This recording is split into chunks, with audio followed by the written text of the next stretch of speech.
नमस्कार किसान भाइयों, स्वागत है आपका चैनल एग्री आकाश पे। किसान भाइयों, आप स्क्रीन पे देख रहे हैं मैंने लौकी की खेती की हुई है। यह जो लौकी की खेती मैंने की हुई है, इसका मैंने 12 दिसंबर 2021 में मैंने इसकी बुआई की थी। और आज जब मैं ये वीडियो शूट कर रहा हूं तो आज तारीख है 18 जनवरी 2021। किसान भाइयों, आज की इस वीडियो में मैं आपको बताने वाला हूँ कि मैंने अब तक जो लौकी की खेती की है कैसे की है, और आप भी जनवरी के महीने में लौकी की बुआई करके यानी लौकी की खेती करके एक अच्छा मुनाफा कैसे कमा सकते हैं। तो वीडियो को पूरा देखिएगा। चैनल पे पहली बार आए हैं, सब्सक्राइब करने के साथ साथ बगल में बने बेल आइकन को भी प्रेस करें ताकि आने वाली वीडियो की नोटिफिकेशन आपको मिल सके। चलिए शुरू करते हैं। किसान भाइयों, लौकी की खेती जो होती है यह मुख्यतः दो मौसम में की जाती है, पहली सर्दी में, दूसरी गर्मी में। किसान भाइयों, जब इसकी हम सर्दी में बुआई करते हैं तो यह गर्मियों में हमें फल देती है, और जब हम इसकी बुआई बरसात में करते हैं तो ये हमें सितंबर, अक्टूबर और नवंबर तक ये चलती है। किसान भाइयों, पहले हम ये बात करते हैं कि इसकी खेती हम किस जलवायु में कर सकते हैं। पहले बात करते हैं जलवायु की। किसान भाइयों, इसकी खेती सभी प्रकार की मिट्टियों में की जाती है, लेकिन जो मिट्टी ज़्यादा पानी को सोखने की क्षमता रखती है, जीवाश्म में युक्त जो हल्की दोमट मिट्टी होती है, वह इसके लिए काफ़ी अच्छी मानी जाती है। कुछ अम्लीय मिट्टियों में भी इसकी खेती की जा सकती है। यानी मोटा मोटा मैं आपसे ये कह सकता हूँ कि अगर आपके पास कोई सी भी मिट्टी है तो उसमें आप ये खेती कर सकते हैं, यानी लौकी की खेती के लिए किसी भी मिट्टी में कर सकते हैं। अब हम बात करते हैं कि इसकी उन्नत किस्में कौन सी हैं। किसान भाई, उसकी जो उन्नत किस्में वो हैं कोयम्बटूर 1, अर्का बिहार, पूसा समर और पंजाब गोल्ड और पूसा हाइब्रिड 3, पूसा नवीन, नरेंद्र रश्मि जैसी ये कुछ हाइब्रिड किस्में हैं। अगर आप खेती करते हैं तो एक अच्छा उत्पादन आप ले सकते हैं। किसान भाइयों, अब हम बात करते हैं खाद और उर्वरक की। किसान भाइयों, ये सबसे महत्वपूर्ण टॉपिक होता है कि हमें खाद उर्वरक कैसे देने हैं, कौन सा स्प्रे देना है, कब देना है, तो ये जानकारी मैं आपको दे देता हूँ।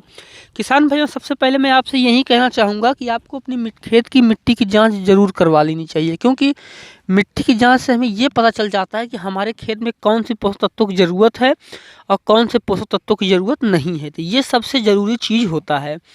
अगर आपने मिट्टी की जांच नहीं करवाई है तो मैं आपको बता देता हूं कि आपको किस तरीके से इसमें खाद देना है। किसान भाइयों, हमें 10 किलो यूरिया, 10 किलो पोटास और 15 किलो डीएपी का प्रयोग 1 एकड़ में करना है। किसान भाइयों, उससे पहले हमें उसमें 100 कुंटल 1 एकड़ में गोबर की खाद सड़ी हुई अच्छी तरीके से आखिरी जुताई के समय हमें इसमें मिला देना चाहिए।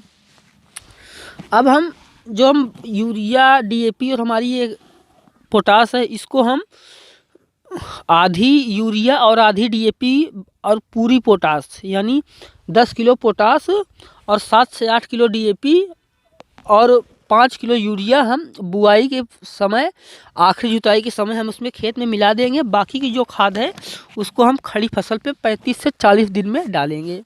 अब हम बात करते हैं कि हमें बुआई कैसे करनी है, किस मौसम। किसान भाई, अगर गर्मी के लिए आप इसकी खेती कर रहे हैं तो आपको जनवरी से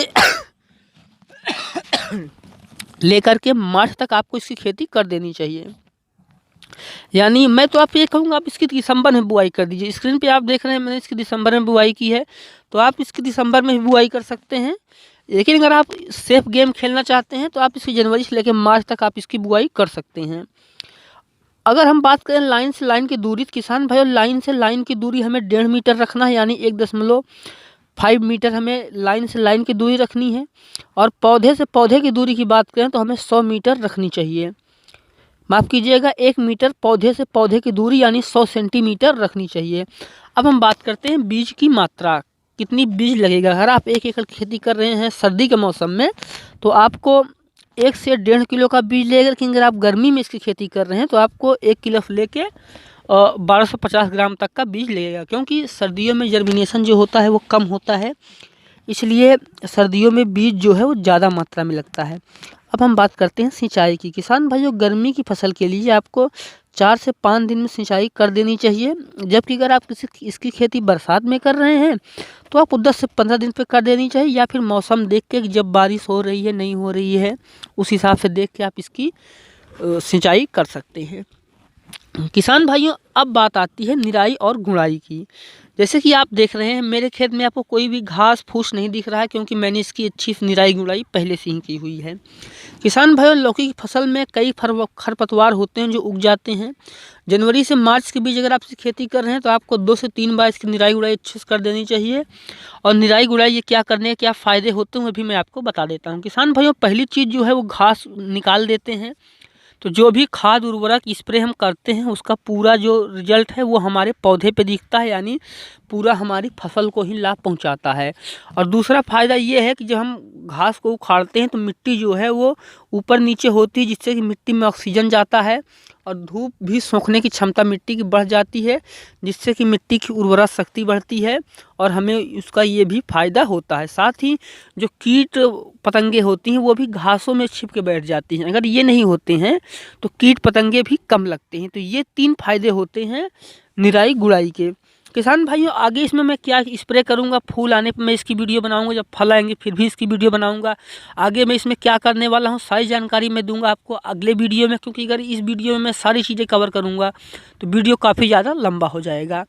तो किसान भाइयों, चैनल को सब्सक्राइब कर लीजिए, क्योंकि आने वाले वीडियो में मैं भी अलग अलग टॉपिक इसके मैं इसमें कवर करूँगा। तो मिलते हैं किसी एक और वीडियो में एक नए टॉपिक के साथ।